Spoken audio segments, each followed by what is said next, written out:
એમાં સ્વાધ્યાયનો પહેલો પ્રશ્ન છે 3.1 બરાબર। નીચેની ધાતુઓને તેમના क्षाરના દ્રાવણોમાંથી એકબીજાને વિસ્થાપિત કરતા ક્રમમાં ગોઠવો। જો તમને ધાતુ આપેલી છે, એક છે એલ્યુમિનિયમ, કોપર, Fe, Mg અને Zn। આને તમારે એવા ક્રમમાં ગોઠવવાની છે કે એક ધાતુ બીજી ધાતુનું વિસ્થાપન કરી શકે। તો કઈ ધાતુ છે એ અન્ય ધાતુનું વિસ્થાપન કરી શકશે? તો એના માટે આપણે કહી શકીએ કે જે સક્રિય ધાતુ હશે અથવા તો જેના રિડક્શન પોટેન્શિયલનું મૂલ્ય ખૂબ જ નીચું હશે એ ધાતુઓ બીજી ધાતુનું વિસ્થાપન કરી શકે। તો તમારે માત્ર રિડક્શન પોટેન્શિયલના મૂલ્ય જ જોવાના રહીએ કે સૌથી નીચું રિડક્શન પોટેન્શિયલનું મૂલ્ય કોનું છે। તો EMF શ્રેણીમાં તમે જોશો તો મેગ્નેશિયમ હશે, બરાબર છે। એટલે મેગ્નેશિયમનું રિડક્શન પોટેન્શિયલનું મૂલ્ય નીચું હોવાને કારણે એ બાકીની તમામ ધાતુઓનું વિસ્થાપન કરી શકે છે। સમજાઈ ગયું? એટલે આપણે કહી શકીએ કે સૌથી વધારે સક્રિયતા અથવા તો બધાનું વિસ્થાપન કરી શકે એવી ધાતુ થશે Mg। ત્યાર પછી એના કરતાં વધારે મૂલ્ય એલ્યુમિનિયમનું હશે,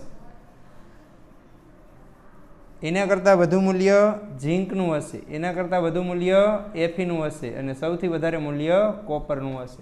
એટલે કોપર છે એ આ એકેય ધાતુનું દ્રાવણમાંથી વિસ્થાપન કરી શકશે નહીં।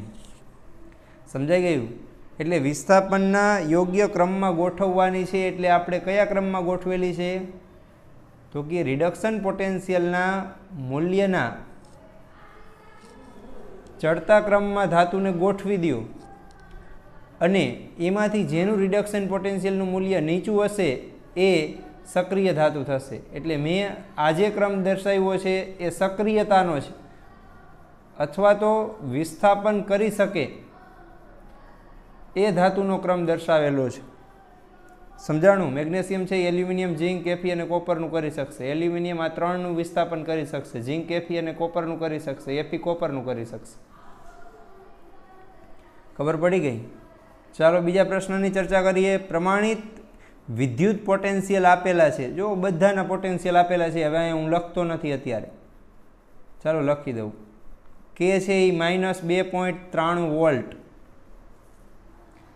સિલ્વર છે એનો રિડક્શન પોટેન્શિયલ આપેલો છે 0.80 વોલ્ટ।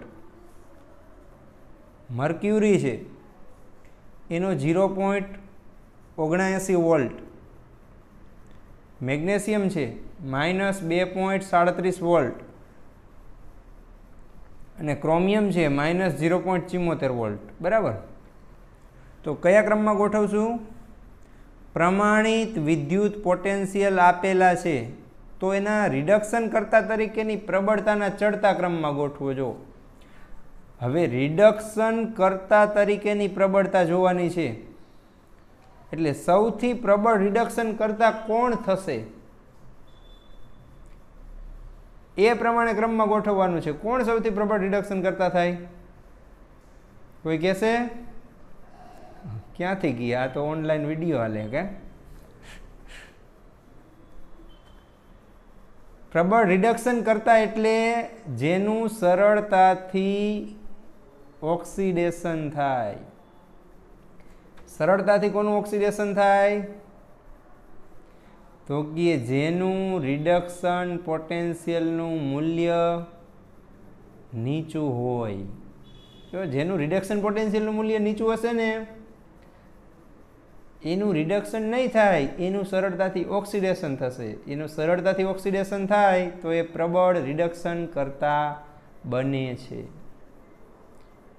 તો તમારે શું જોવાનું પ્રબળ રિડક્શન કરતા માટે? જેનું રિડક્શન પોટેન્શિયલનું મૂલ્ય નીચું એ પ્રબળ રિડક્શન કરતા બને। તો સૌથી મૂલ્ય નીચું કોનું છે? તો તમે જોઈ શકો છો મેગ્નેશિયમ। મેગ્નેશિયમ કેટલું છે? -2.37 નહીં, સોરી, પોટેશિયમનું આપેલું છે -2.93। તો પોટેશિયમનું સૌથી નીચું થશે એટલે સૌથી પ્રબળ રિડક્શન કરતા થશે પોટેશિયમ, પછી બીજા નંબરે મેગ્નેશિયમ, ત્રીજા નંબરે મર્ક્યુરીનું -0.79 છે, ક્રોમિયમનું -0.74. બરાબર. તો પછી આવશે મર્ક્યુરી,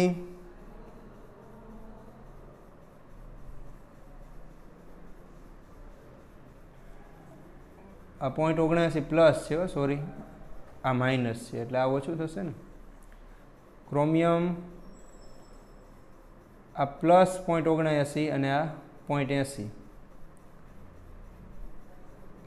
તો પછી આવશે મર્ક્યુરી અને છેલ્લે આવશે સિલ્વર. એટલે આ બંનેના પ્લસ મૂલ્ય છે, આ ત્રણના માઇનસ છે.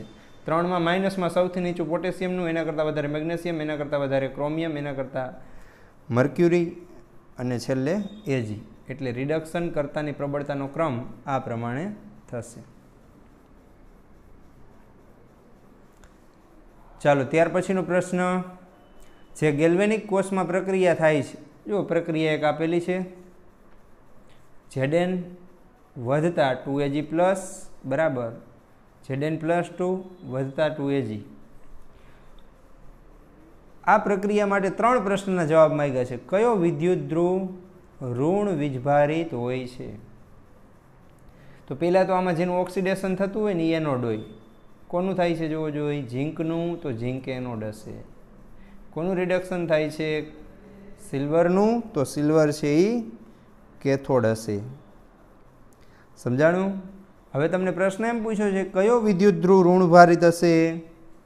તો તમને ખ્યાલ જ છે કે એનોડ ઋણ વીજભારિત હોય, કેથોડ ધન વીજભારિત હશે, એટલે ઝીંક થશે જવાબ. બીજો છે કોષમાં પ્રવાહનું વહન કરતા વાહકો જણાવો. હવે આપણે આ કોષ છે એ બનાવીએ તો એમાં વિદ્યુતનું વહન કેના દ્વારા થાય? તો કે બે વિદ્યુત ધ્રુવોને તમે જોડો છો, બરાબર, તો એમાં ઇલેક્ટ્રોન દ્વારા વિદ્યુતનું વહન છે એ એનોડથી કેથોડ તરફ થાય છે. આપણે જોયું ને કોષમાં કે ઇલેક્ટ્રોન છે એનોડથી કેથોડ તરફ ગતિ કરે છે. એવી જ રીતે દ્રાવણમાં વિદ્યુતનું વહન છે એ કોના દ્વારા થશે? છાર સેતુ દ્વારા થતું હતું, બરાબર. ત્યાર પછીનો પ્રશ્ન છે, દરેક વિદ્યુત ધ્રુવ પર વ્યક્તિગત પ્રક્રિયા લખો. વ્યક્તિગત પ્રક્રિયા કેમ લખશો? તો કે ઝીંકમાંથી Zn+2, Ag+માંથી Ag, બરાબર. તો એ પ્રક્રિયા આપને આવડે જ છે. ચાલો ત્યાર પછી પ્રશ્ન નંબર 4. જો આ સમજૂતી માટેના હતા, હવે ગણતરી છે, તો ગણતરી પણ ક્રમશઃ જોતા જઈએ. પહેલાં રકમ વાંચીએ. શું કહે છે કે જે ગેલ્વેનિક કોષમાં નીચેની પ્રક્રિયાઓ થતી હોય તેના પ્રમાણિત કોષ પોટેન્શિયલ ગણો. હવે જો આવી પ્રક્રિયા જેમાં થતી હોય એના માટે પ્રમાણિત કોષ પોટેન્શિયલ ગણવાના છે, અને સાથે સાથે એના માટે ડેલ્ટા G0 અને સમતુલન અચળાંક K ની ગણતરી પણ કરવાની છે. તો 3.4માં 2 પ્રક્રિયા આપી છે, એમાં 3 વસ્તુ ગણવાની છે. એક E0 સેલ, એક ડેલ્ટા G0 અને એક K. સમજાણું? તો આના માટે તમે વિચારી શકો કે E0 સેલ ગણવો હોય તો E0 સેલ માટે E0 reduction cathode minus E0 reduction anode, એ સૂત્ર વિશે આપને ખ્યાલ છે. એટલે કોઈ પણનો પ્રમાણિત વિદ્યુત ધ્રુવ પોટેન્શિયલ છે એ તમે સરળતાથી ગણી શકો, પણ તમને પ્રમાણિત રિડક્શન પોટેન્શિયલના મૂલ્ય આપેલા હોવા જોઈએ, અને એ તો આપેલા જ હશે. એટલે આપણે કાંઈ એ ગોખવાના કે પાકા કરવાના નથી, બરાબર. અત્યારે ટેક્સ્ટ બુકમાં પ્રશ્ન પૂછેલો છે ત્યાં આપેલા નથી, તો આપણે અત્યારે જે તમને EMF શ્રેણી આપેલી છે ત્યાંથી જોઈ અને એ મૂલ્યનો ઉપયોગ કરી શકો છો, બરાબર. એટલે E0 સેલ તો તમને મળી જશે. પછી ડેલ્ટા G0, તો ડેલ્ટા G0 ને E0 ઉપરથી મેળવવું હોય તો એ સૂત્ર પણ આપણે ખ્યાલ છે. શું છે? ડેલ્ટા G0 બરાબર -NF E0 સેલ તો E0 સેલનું મૂલ્ય ખબર હોય, F તો 9500 કુલમ અને N છે એ પ્રક્રિયા દરમિયાન ઇલેક્ટ્રોનનો ફેરફાર, તો એ પણ મળી જશે. ત્યાર પછી K, તો ડેલ્ટા G0 ઉપરથી K જોતો હોય તો ડેલ્ટા G0 બરાબર શું થશે? -RT ln K. તો ડેલ્ટા G0ના મૂલ્ય ઉપરથી તમને Kનું મૂલ્ય પણ મળી જશે. તો આ ત્રણેય સૂત્ર બરાબર વિચારી અને ક્રમશઃ ગણતરી આપણે કરવાની છે. તો જોતા જઈએ. સૌથી પહેલાં ગણીએ E0 સેલ. E0 સેલ માટે E0 reduction cathode minus anode. તો કેથોડ કોણ? તો કે જેનું રિડક્શન થાય એ કેથોડ.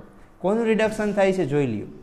CD+2 માંથી CD બને છે, એટલે જો ઓક્સિડેશન આંકમાં ઘટાડો થાય છે, આનો ઓક્સિડેશન આંક +2 છે, આનો 0 છે, તો ઘટાડો થાય એટલે એનું રિડક્શન થાય છે, તો એ કેથોડ થશે. એટલે મેં શું લખ્યું? E0 CD+2 CD minus anode કોણ બનશે? તો કે જેનું ઓક્સિડેશન થાય, ક્રોમિયમનું ઓક્સિડેશન થાય છે. ભલે ઓક્સિડેશન થતું હોય, સૂત્રમાં તો આપણે એનો કયો પોટેન્શિયલ લખવાનો છે? રિડક્શન. એટલે મેં શું લખ્યું? Cr+3 માંથી Cr. બરાબર. હવે આ જે મૂલ્ય છે એ EMF શ્રેણીમાંથી જોઈ લેવાના. સીડીનું મૂલ્ય આપેલું નથી, પણ તમે હવે લખી શકશો. -0.40 છે, આ માઇનસના માઇનસ, આનું મૂલ્ય છે -0.74. બરાબર. આ પ્લસ થશે, સરવાળો કરશો એટલે 0.34 વોલ્ટ પ્રમાણિત પોટેન્શિયલ મળશે. હવે બીજા સૂત્રનો ઉપયોગ કરવાનો. ડેલ્ટા G0 બરાબર -NF E0 સેલ. હવે E0 સેલની કિંમત તો છે 0.34, F છે 9500, Nનું મૂલ્ય તો કે સમીકરણમાંથી જોઈ લ્યો. જેટલા મોલ ઇલેક્ટ્રોનનો ફેરફાર થાય એટલા N આવે. તો કેટલા મોલ ઇલેક્ટ્રોનનો ફેરફાર થાય છે જોવો જોઈએ. કોઈ પણ એકમાં ક્રોમિયમમાં આપણે જોઈએ તો આમાં Cr માંથી Cr+3 બને એટલે 3 મોલ ઇલેક્ટ્રોનનો ફેરફાર થાય છે, 3. પણ 2 Cr માંથી 2 Cr+3 બને તો 3 દુ 6 ઇલેક્ટ્રોનનો ફેરફાર થાય. એટલે N બરાબર કેટલા આવશે? 6. ગુણાકાર કરશો એટલે જવાબ મળશે. આનો એકમ કુલમ 9500 અને 0.34નો વોલ્ટ. કુલમ ઇન્ટુ વોલ્ટ બરાબર થશે જૂલ. એટલે આપણો જૂલમાં જવાબ આવશે -1,96,860. સમજાઈ ગયું? પછી કે તો ડેલ્ટા G0 બરાબર -RT ln K અથવા તો -2.303 RT log K લખી શકાય. ln ને હું લોગમાં રૂપાંતરિત કરું તો 2.303 વડે ગુણવા પડે. એમાં જોઈ લેવાની બધી કિંમતો છે કે નહીં. તો જો ડેલ્ટા G0 મેળવેલા છે. T 298 કેલ્વિન તાપમાન, ખરેખર રકમમાં આપેલું હોવું જોઈએ, પણ અત્યારે અહીંયા આપેલું નથી. મારા ખ્યાલ પ્રમાણે નથી આપેલું, જોઈ લઈએ. નહીં, આપેલું છે. પ્રમાણિત કોષ માટે કીધું છે, એટલે પ્રમાણિત કોષ એટલે 298 કેલ્વિન થશે. R છે એ 8.314. જુઓ, આ બાબત અગત્યની છે કે બધી કિંમતો છે કેનું મૂલ્ય હવે આપણે મળી જશે. ડેલ્ટા G0નું મૂલ્ય તમે જે એકમમાં મૂકો છો, અહીંયા તમે જૂલમાં કિંમત મૂકો છો, તો આરનું મૂલ્ય છે એ જૂલમાં હોવું ફરજિયાત છે. જો આ કિલો જૂલમાં મૂકો તો આરનું મૂલ્ય પણ કિલો જૂલમાં હોવું જોઈએ. બરાબર. તો અહીંયા જૂલમાં કિંમત મૂકેલી છે તો આરનું મૂલ્ય જૂલમાં જ મૂકો. 8.314. T છે 298. log K ને તમે કરતા બનાવશો, બંને બાજુ માઇનસ છે કેન્સલ થશે. આ બધા પદ છે એ છેદમાં જશે. સાદુરૂપ આપો એટલે log K નું મૂલ્ય મળે 34.501. હવે Kનું મૂલ્ય મેળવવા માટે આનો એન્ટીલોગ જોશો. એન્ટીલોગમાં પોઈન્ટ પહેલાંના આંકડા છે એ 10ની ઘાત સ્વરૂપે પહેલાં લખી નાખવાના. પછી તો કે 0.50નું એકમાં એન્ટીલોગમાં જોવાનું, અને જે તમારો જવાબ આવે એમાં એક અંક પછી પોઈન્ટ મૂકી દેવાનું, એટલે તમારું મૂલ્ય મળશે 3.17 અને ગુણ્યા 10ની 34 ઘાત તો છે જ. સમજાઈ ગયો દાખલો? બરાબર. આવી રીતે દરેક દાખલા છે એ તમે સમજી અને ભૂલ વગર ગણી શકો. બરાબર. હવે જો એનો બીજો દાખલો છે આવો જ, ખાલી પ્રક્રિયા અલગ છે. જોતા જઈએ. Fe+2 માંથી Fe+3, Ag+ માંથી Ag. સેમ પ્રશ્ન છે. E0 સેલ ગણો, ડેલ્ટા G0 ગણો અને K ગણો. પહેલાં E0 સેલ ગણીએ તો E0 reduction cathode minus anode થશે. કેથોડ કોણ? તો કે જેનું રિડક્શન થાય. જો આનું રિડક્શન થાય છે +1 0 એટલે Ag +/Ag minus cathode minus anode. જો એનોડ એટલે કોણ? જેનું ઓક્સિડેશન થાય તો કે Fe+2 Fe+3 થાય છે. તો Fe છે એ એનોડ બનશે, પણ આપણે એનું રિડક્શન પોટેન્શિયલ જોઈ છે એટલે હું અહીંયા શું લખીશ? Fe+3/Fe+2. આ બંને મૂલ્ય EMF શ્રેણીમાંથી આપને મળે, લખી શકાય. બાદબાકી કરો એટલે E0 સેલ મળશે 0.03 વોલ્ટ. હવે ડેલ્ટા G0 તો -NF E0 સેલ. હવે એનનું મૂલ્ય જોઈ શકો તમે, કોઈ પણ એકમાં ગણતરી કરો તો Fe+2 Fe+3 બને તો 1 મોલ ઇલેક્ટ્રોનનો ફેરફાર એટલે 1/6500 × 0.03 કુલમ × વોલ્ટ બરાબર થશે જૂલ. એટલે જવાબ આવશે -2895 જૂલ. હવે ડેલ્ટા G0ની કિંમત મેળવવા માટે -2.3 કેનું મૂલ્ય મેળવવા માટે ડેલ્ટા G0 બરાબર -2.303 RT log K. અચ્છા, ડેલ્ટા G0ની કિંમત મૂકી દઈએ -2895. 2.303 તો છે જ. R 8.314. ફરીથી યાદ કરવાનું, આ જૂલની કિંમત છે તો આ પણ જૂલમાં હોવી જોઈએ. T 298 log K. log K ની કિંમત ગણવાની છે તો આ બધા પદો છેદમાં જશે. સાદુરૂપ આપશો એટલે 0.5074 આવશે. એનો એન્ટીલોગ જોશો એટલે 3217 1 પછી પોઈન્ટ તમે મૂકશો એટલે 3.217 થશે. સમજાઈ ગયું? 3.4.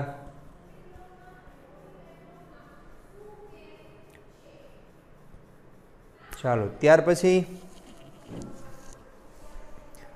3.5.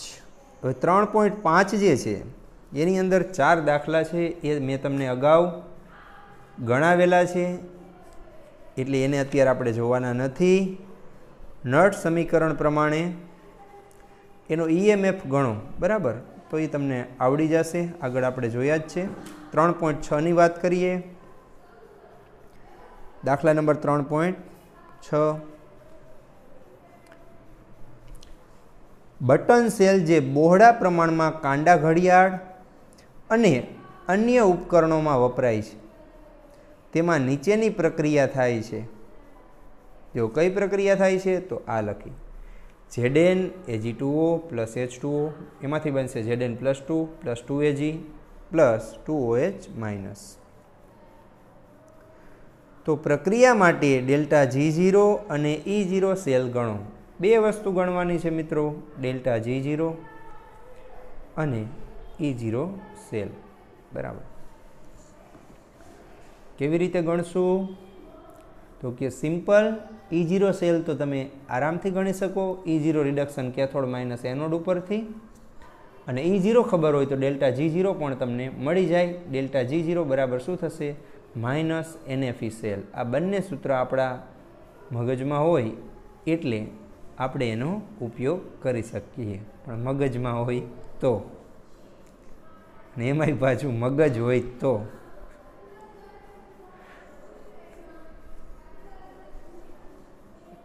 ચાલો જોઈએ. સૌ પ્રથમ શું ગણશું? ડેલ્ટા G0 કે E0 સેલ? તો જોઈ શકાય છે કે ડેલ્ટા G0 ગણવા માટે E0 સેલની જરૂર પડશે, એટલે પહેલાં E0 સેલ જ ગણવો પડે. તો સૂત્ર શું? E0 reduction cathode minus E0 reduction anode. બરાબર. તો કેથોડ કોણ છે? તો કે જેનું રિડક્શન થાય એ કેથોડ. કોનું થાય છે જોવું પડશે. તો ભાઈ જોઈએ. જો ઝીંકમાંથી Zn+2 થાય તો એનું શું થયું? ઓક્સિડેશન. એટલે ઝીંક છે ને એ એનોડ છે.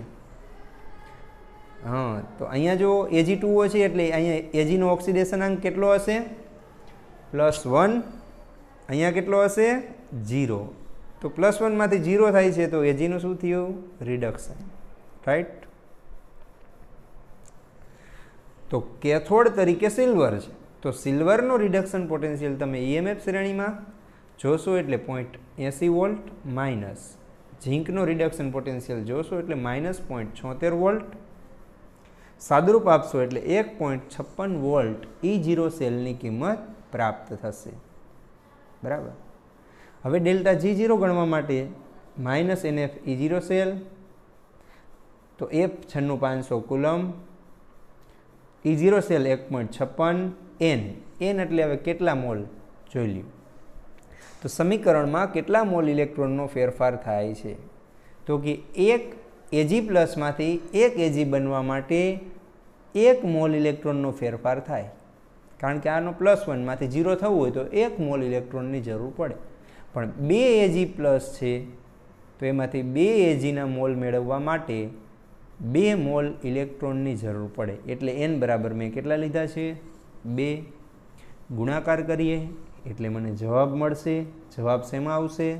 કુલમ ઇન્ટુ વોલ્ટ એટલે જૂલમાં. સમજાઈ ગયું? આ 3.6ની વાત થઈ. ત્યાર પછી છે 3.7. વિદ્યુત વિભાજ્યના દ્રાવણ માટે વાહકતા અને મોલર વાહકતા વ્યાખ્યાયિત કરો. તેમની સાંદ્રતાના ફેરફાર સાથેના ફેરફારની ચર્ચા કરો. હવે આ બધી ચર્ચા તો થિયોરેટિકલ પ્રશ્ન છે, તો આપણે આગળના પ્રશ્નમાં કરી ચૂક્યા. છતાં જોવું હોય તો જોઈ શકીએ કે વાહકતા કોને કહેવાય? તો અવરોધના વ્યસ્તને વાહકતા તરીકે ઓળખવામાં આવે. વિશિષ્ટ વાહકતા પૂછવું હોય તો વિશિષ્ટ અવરોધના વ્યસ્તને વિશિષ્ટ વાહકતા કહેવાય. બરાબર. મોલર વાહકતા, તો મોલર વાહકતા માટે આપણે વાત કરી હતી. શું વાત કરી હતી? ફરીથી યાદ કરો કે જ્યારે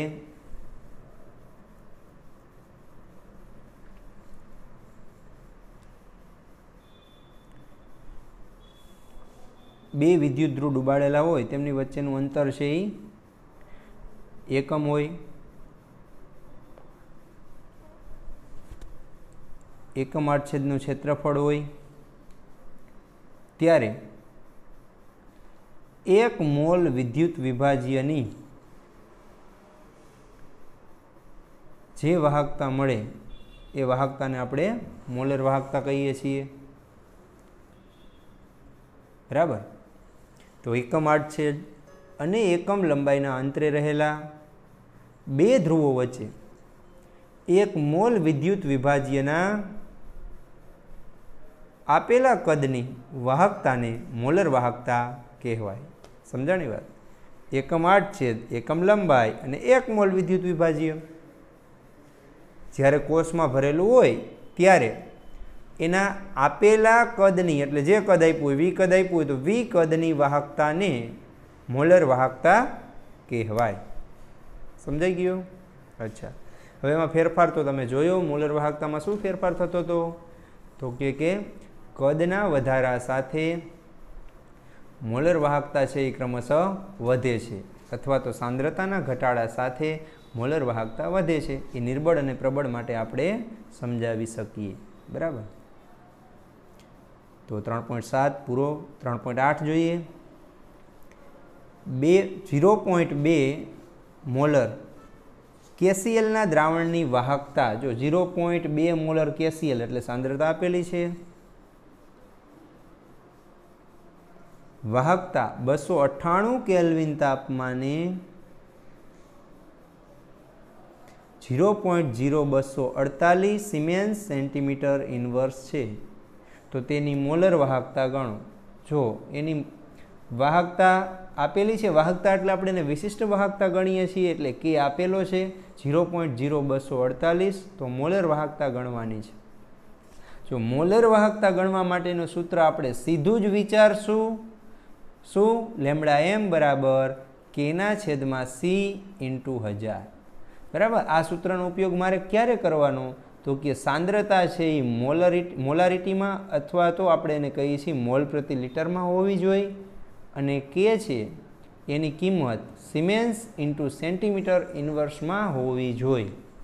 તો આ 1000 વાળા સૂત્રનો ઉપયોગ કરાય, અને આ જ સૂત્રનો બને ત્યાં સુધી તમારે ઉપયોગ કરવો, એટલે દાખલો સરળતાથી ગણી શકાશે. તો જો સૂત્ર મૂકી દીધું તો કે કે અને સીની જરૂર પડે, બંને કિંમતો આપેલી છે, તો આ સૂત્રથી દાખલો ગણી શકાશે. હવે કિંમત મૂકીએ. કેની કિંમત 0.0248, પણ મેં તમને કીધું કે શેમાં હોવી જોઈએ? સિમેન્સ સેન્ટીમીટર ઇન્વર્સમાં છે જ. આ કિંમત જો અહીંયા મીટર ઇન્વર્સમાં હોય તો એને તમે સેન્ટીમીટર ઇન્વર્સમાં રૂપાંતર કરી અને પછી અહીંયા મૂકો. બરાબર. સાંદ્રતા મોલારિટીમાં છે જ, ન હોય તો એને મોલારિટીમાં રૂપાંતર કરી પછી જ અહીંયા મૂકો. હા, હવે સાદુરૂપ આપશો એટલે જવાબ મળશે 124. મોલર વાહકતાનો એકમ શું થશે? Siemens centimetre square mall inverse.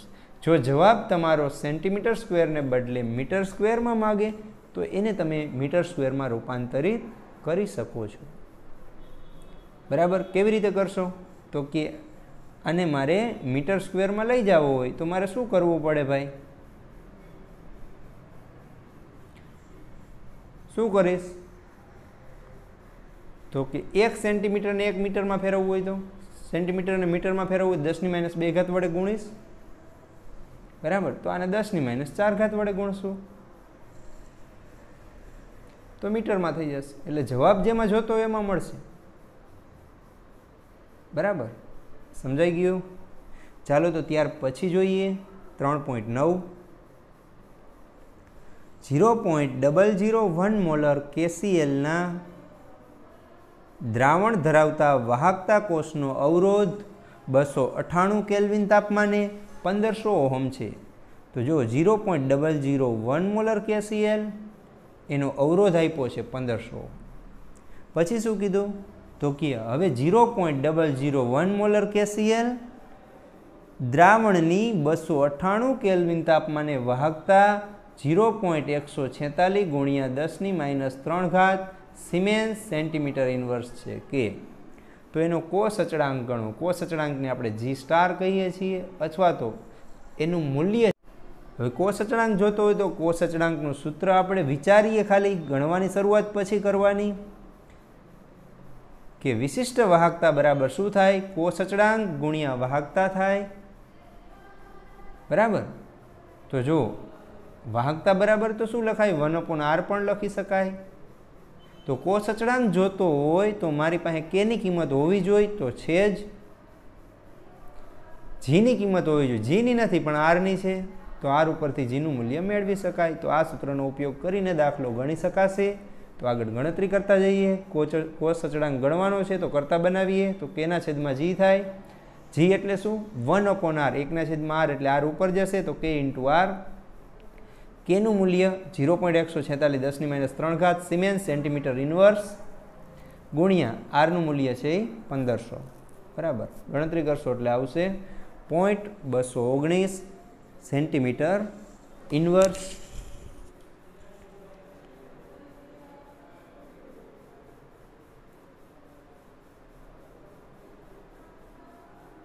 ચાલો, સમજાઈ ગયા 3.9 સુધી. ત્યાર પછી જોઈએ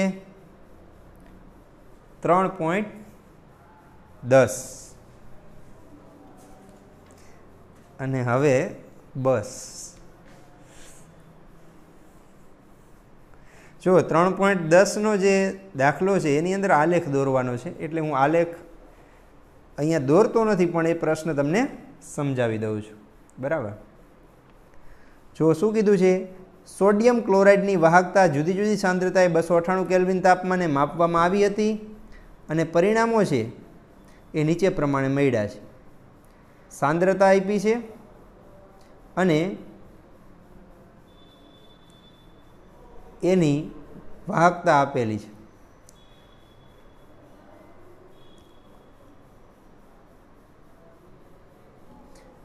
તો બધી જ સાંદ્રતા માટે મોલર વાહકતા ગણો અને મોલર વાહકતા વિરુદ્ધ C⁻1 નો આલેખ દોરો અને λ0 એમનું મૂલ્ય ગણો. બરાબર. તો જુઓ તમને કયા મૂલ્ય આપેલા છે? 3.10 કયા મૂલ્ય આપેલા છે? તો કે એક સાંદ્રતાના મૂલ્ય આપેલા છે. બીજા કયા મૂલ્ય આપેલા છે? વાહકતાના મૂલ્ય આપેલા છે. બરાબર. સાંદ્રતા સામે દરેકનું વાહકતાનું મૂલ્ય આપેલું હશે. સમજાણી વાત? એટલે પેલું સાંદ્રતાનું મૂલ્ય છે ને એ 0.001 છે.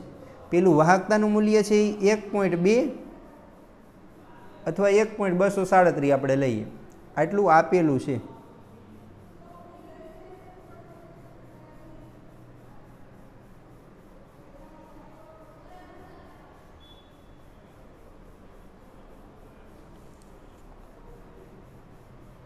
બરાબર. હવે અહીંયા તમને 10² ગુણ્યા કે આનું મૂલ્ય આટલું આપેલું છે, તો કેનું મૂલ્ય કેટલું થશે?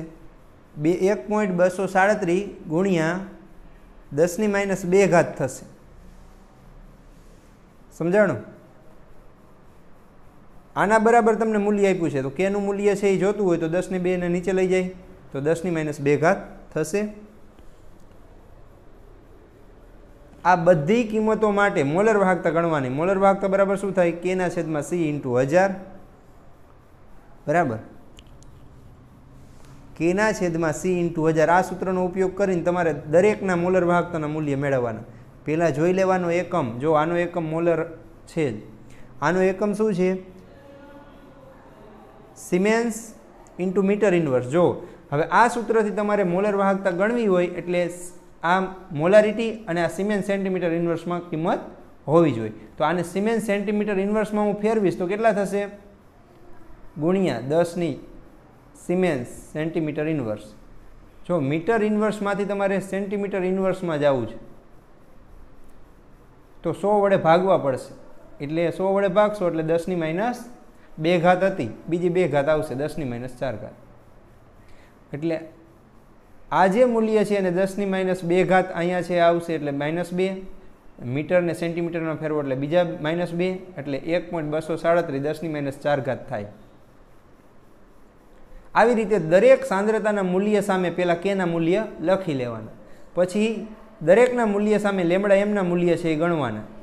કેવી રીતે? કે અને સીનો ગુણોત્તર લઈ અને 1000 વડે ગુણી નાખવાના, એટલે તમને મૂલ્ય દરેકના λm મળી જશે. પછી શું કરશો તો કે તમે λm વિરુદ્ધ √c નો આલેખ દોરવાનો છે.